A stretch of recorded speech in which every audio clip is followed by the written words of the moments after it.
Assalamualaikum warahmatullahi wabarakatuh. Kembali bersama saya dalam mata kuliah kurikulum dan pembelajaran.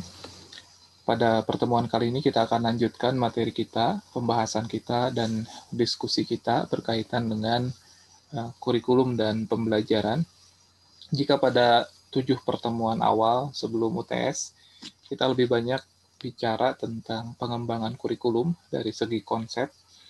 Nah, pada 7 pertemuan selanjutnya, diawali dengan pertemuan hari ini, kita akan lebih banyak berbicara dan berdiskusi mengenai bagaimana pengembangan kurikulum dalam tataran lebih teknis, yaitu dalam pembelajaran. Oleh karena itu, pada pertemuan kali ini kita akan awali pembahasan kita berkaitan dengan konsep dasar belajar dan pembelajaran IPA sebagai salah satu implementasi dari pengembangan kurikulum yang sudah kita bahas di 7 pertemuan awal sebelum UTS. Oke, kita akan mengawali pembahasannya dari konsep belajar.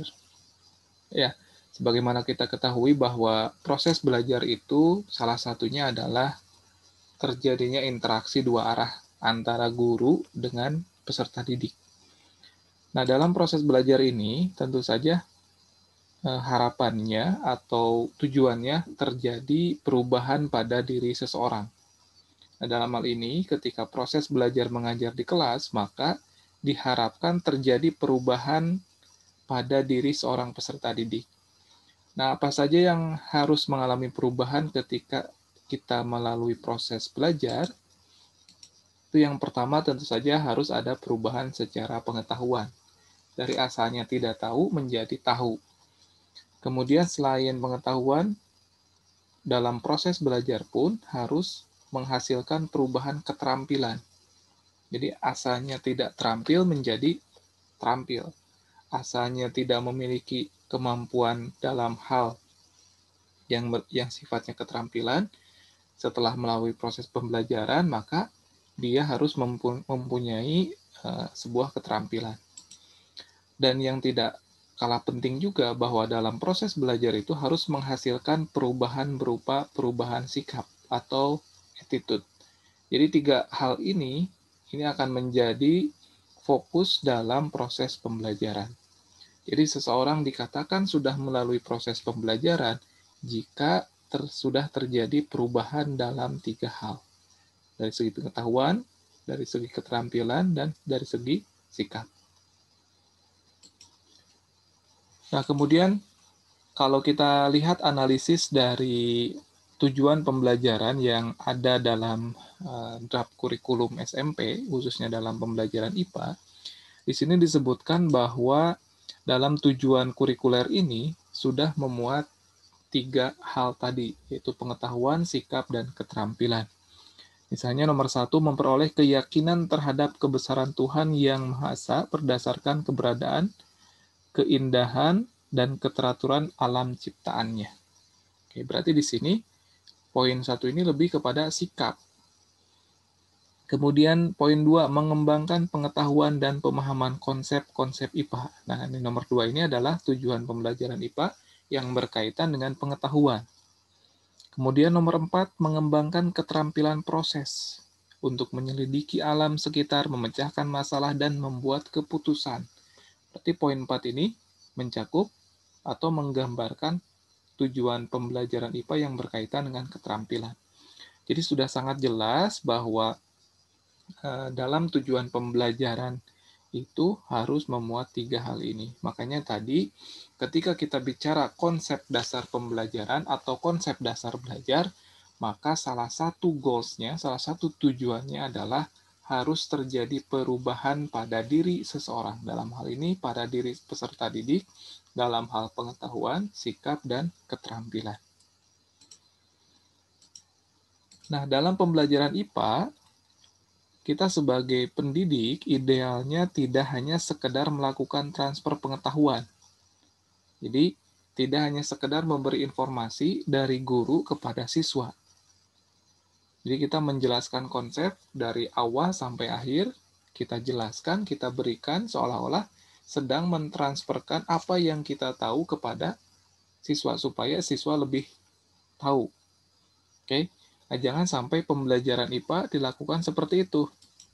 Karena pada hakikatnya, proses pembelajaran IPA harus melibatkan peserta didik. Di dalam hal ini, peserta didik harus kita arahkan supaya mereka memiliki kemampuan atau memiliki proses pembelajaran sebagaimana seorang ilmuwan menemukan konsep. Jadi kita arahkan peserta didik kita agar seperti ilmuwan yang sedang melakukan pengujian terhadap konsep-konsep yang akhirnya mereka temukan. Nah, makanya dalam proses pembelajaran IPA itu akan menggunakan yang dinamakan pendekatan keterampilan proses dasar IPA. Oke.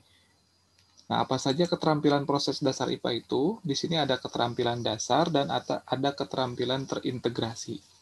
Jadi intinya, ketika kita membelajarkan IPA, jangan sampai kita hanya memberitahu kepada siswa. Jangan hanya sampai mentransferkan apa yang kita tahu kepada siswa, supaya siswa tahu. Tapi di sini harus melibatkan siswa. Bagaimana kita melibatkan siswa?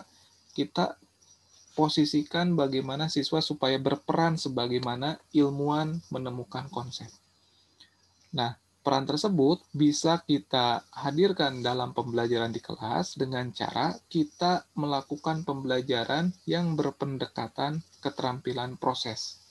Jadi dalam tahapan pembelajarannya ada keterampilan yang kita asahkan, ada keterampilan yang kita berikan, yang itu didasarkan pada keterampilan proses. Oke. Nah, di sini ada beberapa keterampilan dasar dalam pembelajaran IPA yang tentu saja ini harus kita berikan, harus kita sajikan, harus kita berikan kesempatan kepada peserta didik kita untuk mengalaminya. Misalnya yang pertama mengamati. Jadi mengamati di sini adalah merupakan proses menggunakan indera untuk mengamati objek dan kejadian serta karakteristiknya. Jadi ketika kita misalnya akan membelajarkan tentang bagaimana proses pemanasan, bagaimana proses penyulingan air misalnya.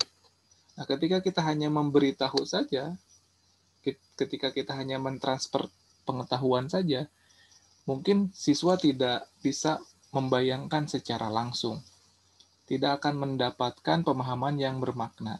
Tapi dengan kita melibatkan siswa secara langsung untuk melakukan pengamatan, nah di sini siswa akan merasakan langsung, akan terlibat langsung, sehingga apa yang dia amati, apa yang dia peroleh itu akan lebih bermakna ketimbang hanya sekedar mendapatkan informasi saja.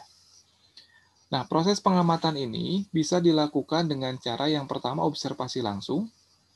Jadi objeknya sudah ada, nyata, nah itu diobservasi langsung oleh siswa, bisa juga melalui tayangan video atau gambar. Jadi untuk objek-objek yang tidak mungkin dihadirkan secara langsung ke dalam kelas, maka kita bisa gunakan tayangan video atau gambar. Nah, dari sana siswa kita ajak untuk mengamati. Contohnya misalnya proses tentang yang terjadi di angkasa. Kita tidak mungkin misalnya melakukan pengamatan secara langsung. Maka ketika akan membelajarkan konsep itu, kita berikan tayangan video kepada para peserta didik kita untuk melakukan proses pengamatan apa yang terjadi di ruang angkasa. Oke, jadi yang pertama, keterampilan dasar dalam proses pembelajaran IPA itu mengamati. Jadi bagaimana kita memberikan kesempatan kepada peserta didik kita untuk melakukan proses pengamatan dengan indera mereka. Kemudian yang kedua, ini contoh yang lain. Jadi ketika kita misalnya akan membelajarkan sifat benda, misalnya ini benda padat. Nah, ketika kita hanya memberikan informasi, misalnya benda padat itu memiliki sifat bentuk dan volumenya tetap. Kemudian bentuknya rigid atau tidak mengalir, misalnya benda padat. Nah, ketika kita hanya menyampaikan seperti itu, mungkin yang didapatkan siswa tidak bermakna. Tapi ketika kita membawa langsung benda padatnya ke dalam kelas, kemudian meminta siswa untuk mengamati benda padat ini, itu akan lebih bermakna ketimbang kita hanya memberikan informasi. Pun dengan Misalnya kita akan membelajarkan perbedaan daun monokotil dan dikotil. Ketika kita hanya memberikan informasi saja bahwa monokotil itu cirinya A, B, C, dikotil itu cirinya A, B, C, itu akan istilahnya tidak terlalu bermakna ketimbang ketika kita membawa berbagai jenis daun ke dalam kelas. Jadi ketika kita membawa daun ke dalam kelas, kemudian siswa mengamati, itu akan jauh lebih bermakna. Karena di sana siswa terlibat langsung dalam pembelajaran. Oleh karena itu, sebisa mungkin nanti ketika membelajarkan suatu konsep, cari barang, benda di sekitar yang mungkin dibawa ke dalam kelas. Kalau misalnya tidak mungkin untuk dibawa ke dalam kelas, maka alternatifnya adalah silahkan siapkan tayangan video atau tayangan gambar yang bisa diamati oleh peserta didik kita. Sehingga diharapkan adanya proses pengamatan ini, siswa akan terlibat langsung dalam pembelajaran, terlibat langsung dalam pemahaman atau dalam membangun pemahaman mereka mengenai konsep yang dipelajari, sehingga apa yang diperoleh atau yang didapatkan siswa itu akan lebih bermakna. Oke, kemudian yang kedua, proses atau keterampilan dasar dalam pembelajaran IPA itu yaitu mengklasifikasikan. Nah, mengklasifikasikan ini adalah proses mengelompokkan objek-objek dan kejadian berdasarkan persamaan dan perbedaannya. Oke, ya. Jadi ketika tadi kita lanjutkan misalnya tentang benda padat, benda cair, dan benda gas. Ini salah satu materi yang diajarkan pada tingkat SMP ya di mata pelajaran IPA. Nah, ketika kita misalnya membelajarkan konsep itu, idealnya atau sebaiknya kita membawa benda-benda yang sifatnya padat, cair, dan gas ke dalam kelas. Kemudian dengan proses pengamatan yang pertama tadi, kemudian siswa bisa mengetahui masing-masing cirinya, setelah itu dikelompokkan. Oh ini benda padat, oh ini benda cair, oh ini benda gas. Pun dengan tadi misalnya kita bawa sejumlah bentuk daun atau sejumlah jenis daun ke dalam kelas, kemudian kita minta siswa untuk melakukan pengamatan. Nah, setelah itu siswa harus mengklasifikasikan mana yang dikotil, mana yang monokotil. Tentu saja berdasarkan persamaan dan perbedaannya.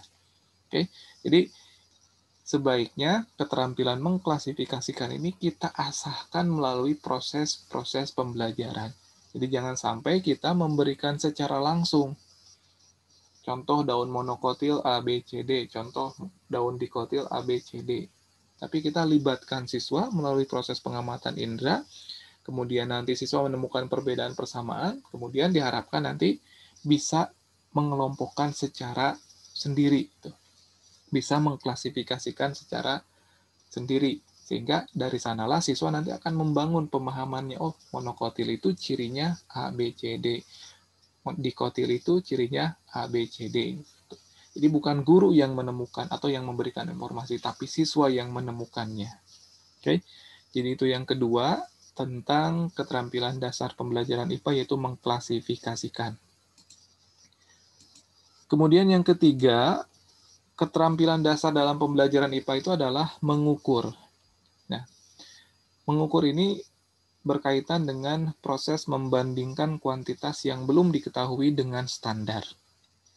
Nah, ini seringkali menjadi hal yang terlewatkan ketika proses pembelajaran, kita melibatkan siswa atau kita memberikan kesempatan kepada siswa untuk melakukan pengukuran secara langsung. Nah, ini mungkin ketika proses pengukuran ini lebih banyak dilakukan ketika proses eksperimen atau praktikum. Jadi kita harus memberikan kesempatan kepada siswa misalnya untuk menimbang zat, untuk misalnya mengukur volume dan sebagainya. Sehingga siswa akan terlatih keterampilan dasar dalam proses pengukuran ini. Kemudian selanjutnya, keterampilan dasar dalam pembelajaran IPA selanjutnya yaitu menyimpulkan. Nah, menyimpulkan ini berkaitan dengan kegiatan membuat kesimpulan berdasarkan data-data hasil pengamatan.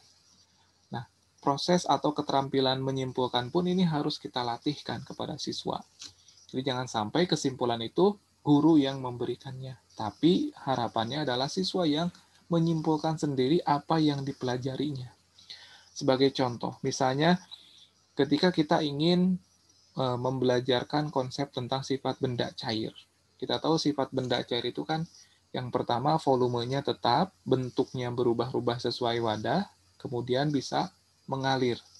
Nah, ketika ingin masuk atau ingin menuju ke kesimpulan tadi, volumenya tetap, kemudian bentuknya berubah-ubah, kemudian dapat mengalir. Nah, itu harapannya bukan berasal atau bukan disimpulkan oleh guru, tapi siswa yang menyimpulkan sendiri melalui proses yang kita bangun, melalui proses guru mengajarkan melalui simulasi yang dilakukan. Misalnya, ketika kita mengajarkan atau mengajarkan konsep tersebut, ini ada misalnya ada air di dalam botol dengan volume tertentu.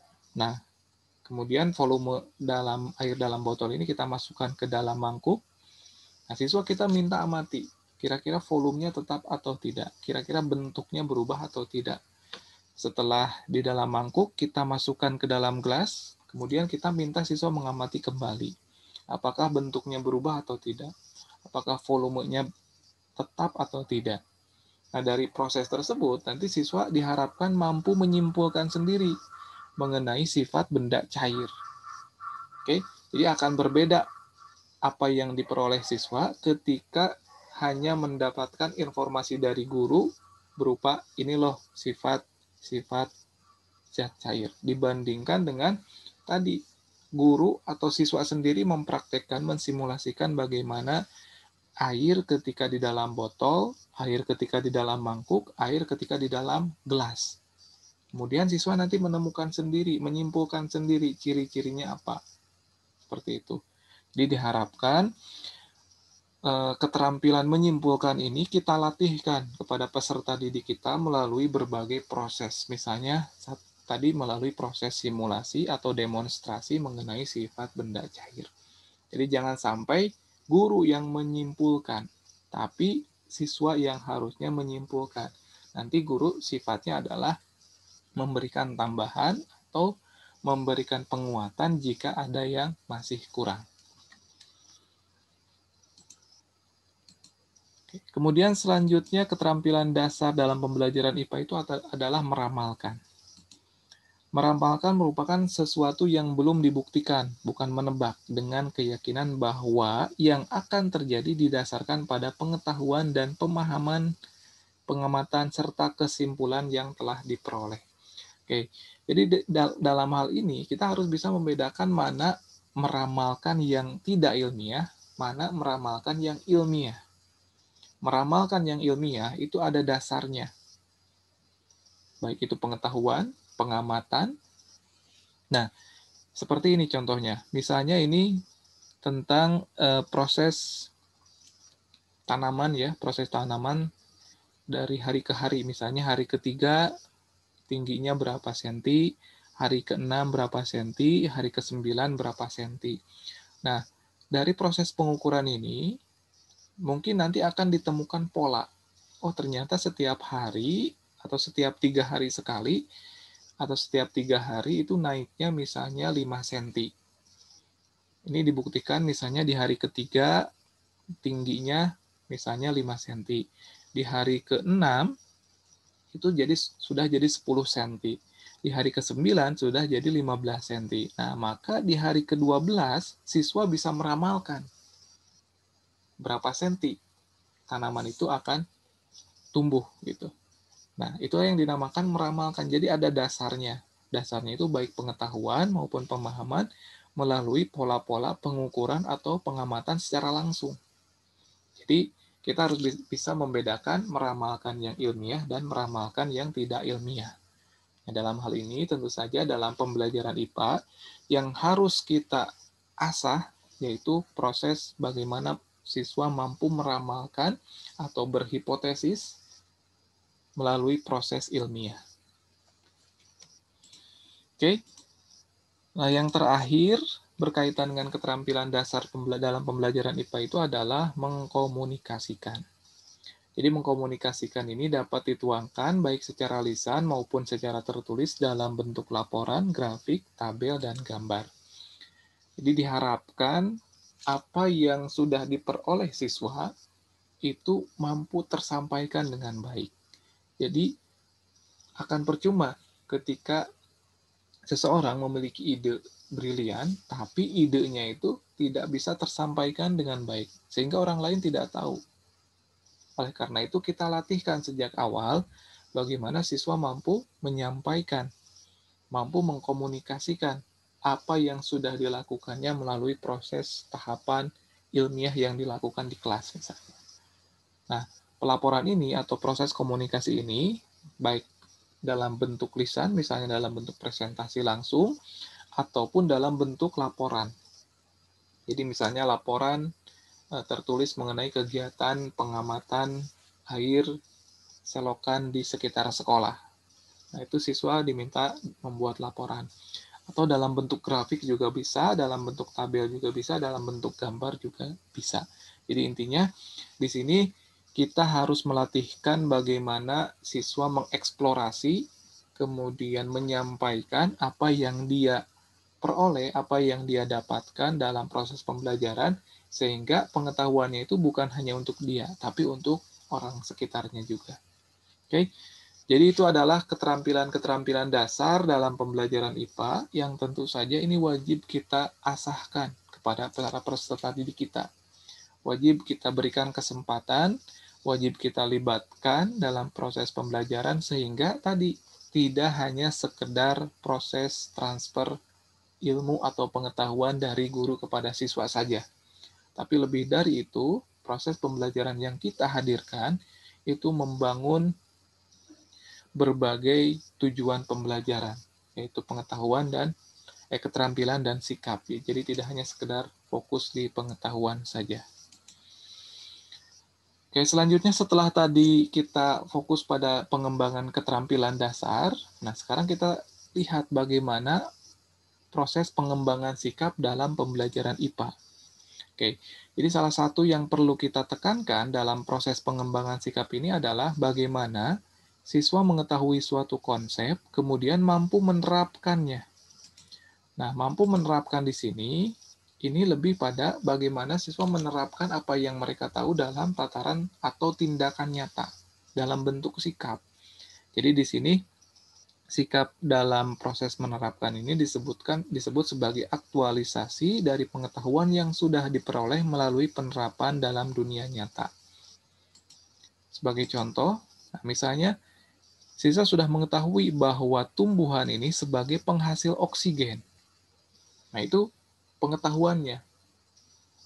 Nah, apa sikap yang harus ditunjukkan dalam tindakan nyatanya? Yang pertama, cinta lingkungan, misalnya tidak menebang pohon sembarangan.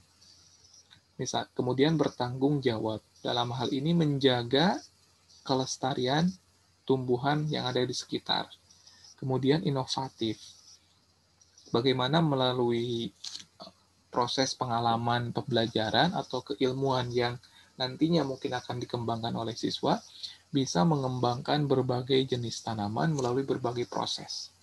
Jadi dalam hal ini, pengembangan sikap ini harus didasari dulu yang pertama, harus mengetahui dulu konsep IPA-nya seperti apa, kemudian nanti diaktualisasikan dalam tindakan nyata.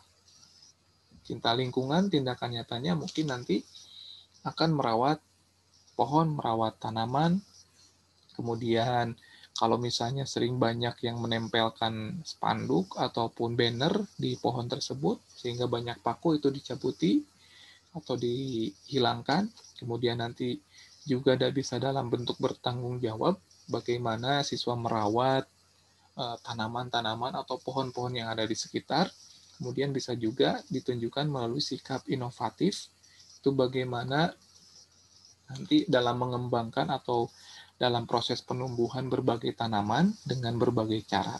Oke, jadi konsep utamanya dalam pengembangan sikap ini harus tahu dulu, kemudian menerapkannya dalam bentuk aktualisasi tindakan nyata. Nah, contoh lain ketika kita sudah memahami konsep tentang bagaimana misalnya bahaya sampah, kemudian tentang berbagai jenis sampah, kemudian tentang ekosistem, intinya hampir tentang semua gejala alam atau tentang kajian IPA, maka diharapkan kita tidak melakukan buang sampah sembarangan lagi. Nah, ini bentuk aktualisasi nyata. Dan ini harus kita asahkan kepada peserta didik kita.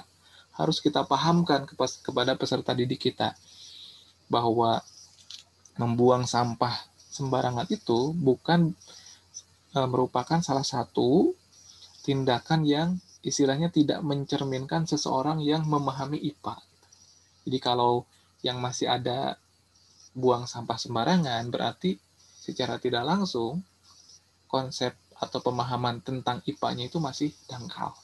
Misalnya buang sampah sembarangan ketika di motor atau di mobil. Berarti dia tidak memahami konsep dasar IPA atau konsep-konsep IPA itu. Jadi salah satu bentuk bagaimana kita memahami konsep IPA adalah kita mengaktualisasikan dalam tindakan nyata dalam kehidupan sehari-hari.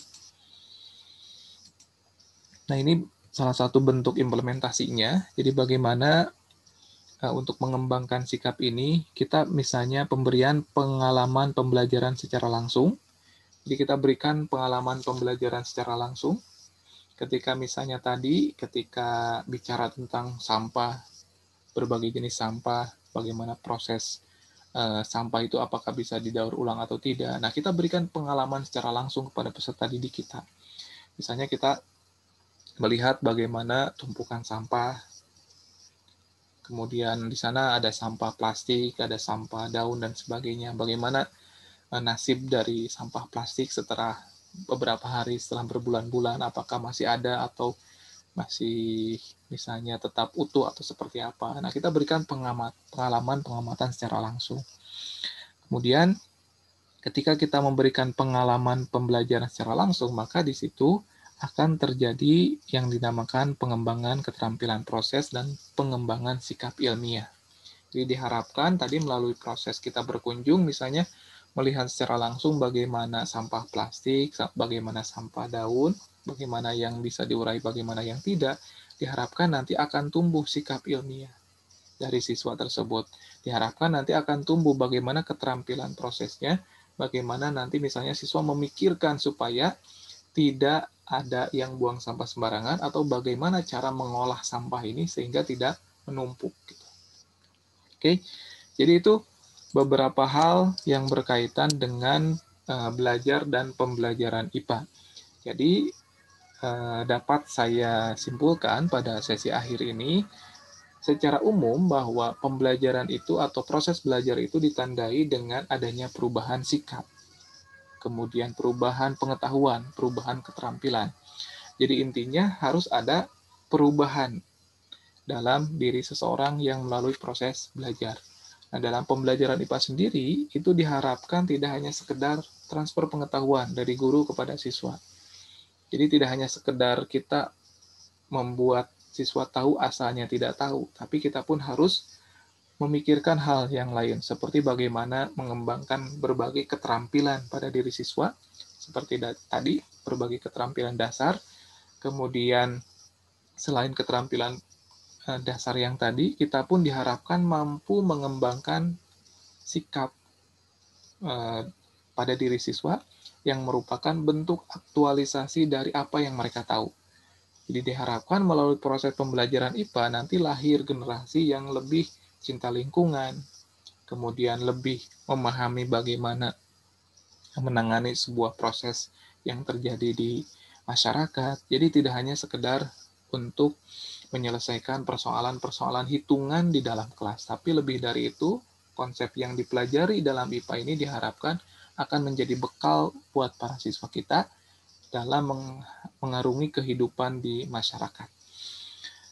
Oke, selanjutnya di sini saya akan berikan contoh. Ini saya ambil beberapa langkah kegiatan inti dalam RPP yang beredar di internet. Nanti kita akan analisis dari langkah pembelajaran kegiatan inti ini, apakah muncul atau tidak pengasahan keterampilan tadi, apakah muncul atau tidak pengasahan sikap. Kalau pengetahuan itu pasti muncul. Oke, misalnya contoh di sini, Peserta didik diberi motivasi untuk memusatkan perhatian pada topik materi suhu dan perubahannya dengan cara melihat, mengamati, membaca melalui tayangan yang ditampilkan. Oke, berarti pada tahap ini guru memberikan pengasahan mengenai keterampilan mengamati. Oke, jadi di sini ada proses pengamatannya. Artinya guru di sini harus menyiapkan tayangan. Oke, jadi proses pengamatannya di sini ada.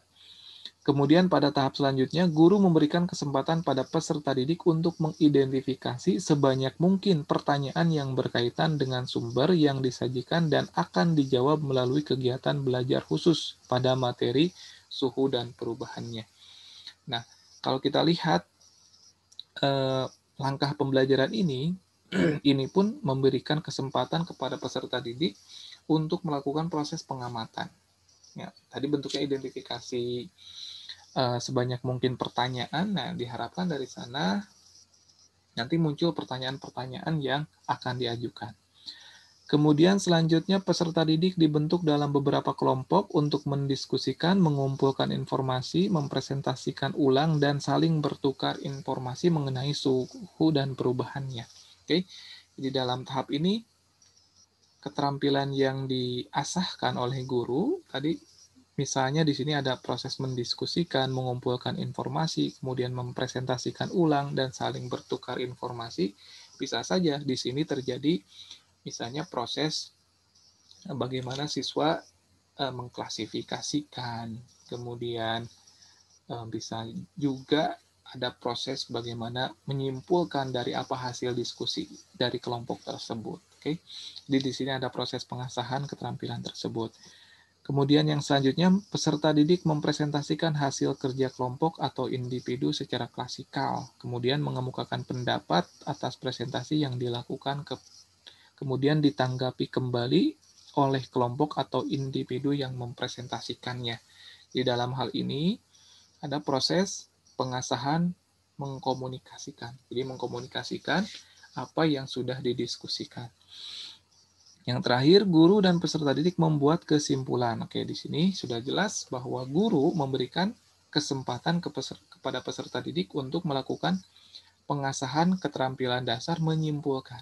Oke, jadi ini adalah contoh dari kegiatan inti dan bagaimana kita mengidentifikasi ada atau tidaknya pengasahan keterampilan dasar IPA yang tadi kita bahas. Nah, berkaitan dengan sikap, mungkin di sini sifatnya tersurat ya, tersirat karena di sini tidak ada pernyataan secara langsung bagaimana implementasi sikap berkaitan dengan konsep suhu dan perubahannya. Oke, jadi ini adalah salah satu contoh bagaimana kita melakukan analisis berkaitan dengan keterampilan apa saja yang dilatihkan kepada peserta didik kita melalui proses kegiatan belajar. Nah, selanjutnya di sini ada 3 buah langkah kegiatan pembelajaran. Ini juga sama, saya ambil dari beberapa sumber di internet mengenai RP atau berkaitan dengan RPP pembelajaran IPA dari semua level, kelas 7, kelas 8, dan kelas 9. Nah, silahkan Anda nanti melakukan seperti apa yang barusan saya lakukan.